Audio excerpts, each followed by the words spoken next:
Alam kong madami sa inyo ang hindi maniniwala dahil itong client ko na to, madami na siyang salon na pinuntahan ngunit tinatanggihan siyang i-reband. Dahil nga regarding nga sa hair status ni client ay talagang mahirap din talaga siyang basta-basta tanggapin. At kung mapapansin nyo, kulot si client at the same time bleach pa yung lower part niya. Madalas daw every time na nagpapagawa siya, treatment lang talaga yung ino-offer sa kanya at bumabalik daw yung buhok niya sa pagkakakulot. At syempre lumapit or nagchat sa akin si client kaya naman dali-dali ko na din siyang tinanggap. At kung mapapansin nyo nga po pala dito ay binabaran ko na siya ng rebanding cream number 1 ng The Unbeatables. Ang unang binabaran ko nga po pala kay client is yung pinaka-regrowth part niya o yung pinaka-black hair niya. Sorry, hindi pala black hair, brown hair po pala kasi si client nag-DIY daw siya ng hair color. Nag-color lang siya last November or December tapos eto, tignan nyo naman, pinagawa niya na to sa akin. Ang pagre-reband naman po ay nakadepende po yan palagi sa hair strand ng mga clients nyo. Basta ang una kong binabaran sa kanya yung medyo makakapal or medyo matitibay pa yung hair strand. At kung mapapansin nyo dito, ganito lang naman ako mag-apply ng rebanding cream. Mas maganda kasi kung i-massage nyo yung hair ng mga client nyo habang ina-apply nyo sila ng rebanding cream number 1. Sa hairdresser, dito nyo kasi malalaman kung na-develop po ba yung hair ng mga client nyo or nasusunog na. At syempre kung magsasagad din naman po kayo ng gamot sa anit ng mga client nyo, make it sure na mag-spray water po kayo. And regarding nga po pala sa pagle-layer or pagsa-section, mas maganda kung maninipis yung section ninyo to make it sure na lahat ng hair strand ng mga client nyo ay ma-applyan evenly. Mas maganda din kung susuklayin nyo para makita nyo din talaga yung mga hair na nagre-react or nadadamage. Dahil pag nakikita nyo nagre-react or nadadamage na yung hair ng mga client nyo, mas maganda kung mag-spray water kayo para malesen yung pagka-develop or pagkasunog ng mga hair ng mga clients nyo.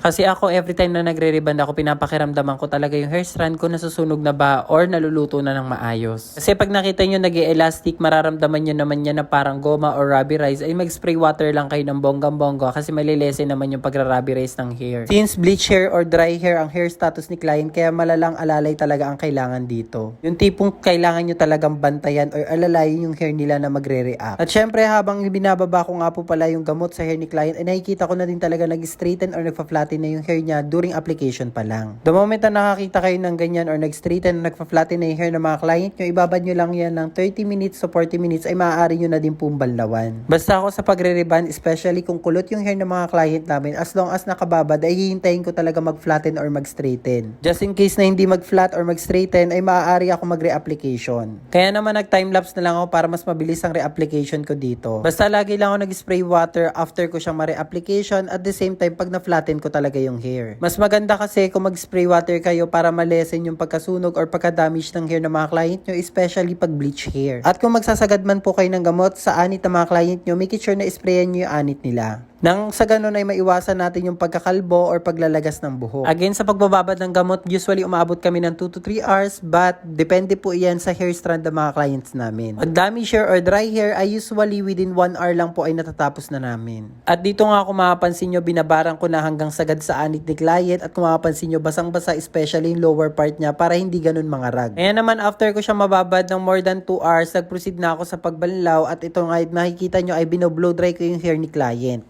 Sa pag-blow dry naman po, wala naman pong required heat. Mas mainit po, mas mabilis pong matuyo. At after ko nga siya ma-blow dry, ito na yung kinalabasan ng hair status ni client. At kung mapapansin nyo, malaki na din talaga yung pinagbago ng hair niya compare sa kanina na kulot at buhaghag. At dito nga mapapansin nyo, napakadaming split ends ni client dahil madami siya nagputol-putol or naglagas-lagas na buhok. Since nakita ko naman malaki na din talaga yung pinagbago ng hair ni client, at the same time wala namang ganong kasunog or nasira sa buhok ni client, even bleach hair or damage hair siya, agad-agad na ako nag-proceed sa pag-a-apply ng Miracle Treatment, hindi ko na po siya pinlansya. Dahil itong si Miracle Treatment ay malaking tulong siya, especially pag mga dry, damage hair or nasunog yung hair ng mga clients nyo. Si Miracle Treatment nga po pala ay meron po siyang 90 to 95% straightening power or straightening effect. In other words, close to reband ang effect niya. At mas maganda rin, the moment na mag-a-apply kayo ng Miracle Treatment, kailangan nasa open space or open area po kayo. Bawal na bawal po siya sa closed door or sa indoor dahil maaari pong matapangan kayo sa gamot. Make sure lang din na mag-a-apply kayo ay may nakatapat na electric fan kay client at syempre open area or open space po tayo. At kung mapapansin nyo dito, habang nakababad pa ng Miracle Treatment yung hair ng mga client namin, ay makikita nyo talagang kumikintab or nag-straighten or nagpa-flatten talaga sila at nawawala po yung mga split ends. Ang Miracle Treatment nga po pala ay binababad lang po siya usually 30 minutes up to 1 hour. After 30 minutes to 1 hour, nag-proceed naman ako sa pag-blow dry. Again, hindi na po binabanlawan si Miracle Treatment, diretso po tayo sa pag-blow dry. Sa pag-blow dry, mas maganda kung sa open space or open area pa pa rin po tayo. At kung mapapansin nyo, after ko siya ma-blow dry, ayan po yung naging resulta. And after natin dyan, mag-proceed na tayo sa pagpaplansya at pagmemekos-mekos. After ko siya i-mekos-mekos, ito na po yung naging resulta ng kanyang hair. Kung mapapansin nyo, ang laki-laki na talaga ng pinagbago compare sa kanina. Naging soft, shiny, silky, bouncy, and straight na talaga yung hair ni client. Yung pangarap niya na hair na pang commercial, pangarap na buhok ng karamihan, ngunit ilan lang ang nabibiyayaan, kaya naman daw achieve niya talaga yung hair transformation na ginawa namin sa kanya. Yung iniisip niya o inaakala niya na wala ng pag-asa yung hair niya, yun pa pala may pag-asa pa. Kaya naman po sa lahat ng nais or interesado na magpagawa sa aming salon, ay pwede po kayo mag-PM sa aming mismong page. Dito po sa mismong page namin, makikita nyo po yung prices po ng services po namin. At syempre, dyan nyo din po makikita yung exact location kung saan po kami matatagpuan. At syempre, hindi na naman po mawawala na magtatanong kung ano pong ginamit naming product sa hair ng mga clients namin, The Unbeatables product po. Alam ko madami na magtatanong kung saan maaari makapag-avail nito. Ma-avail nyo po yung product through TikTok and Shopee. Kung mapanood nyo man po ito sa aking TikTok account, don't worry, ilalagay ko na lang po yung link ng product sa Yellow Basket. At kung mapanood nyo man po ito sa aking Facebook account or sa aming mismong page, ilalagay ko na lang po yung link ng product sa comment section or sa caption. Kaya naman, right after ko magawa si client or matapos, ay hinatid ko pa siya hanggang sa labasan namin at bonggang-bongga talaga yung pagka-shiny at pagka-bouncy ng kanyang hair, even damage or bleach hair siya. At kung makapansin nyo din talaga, malaki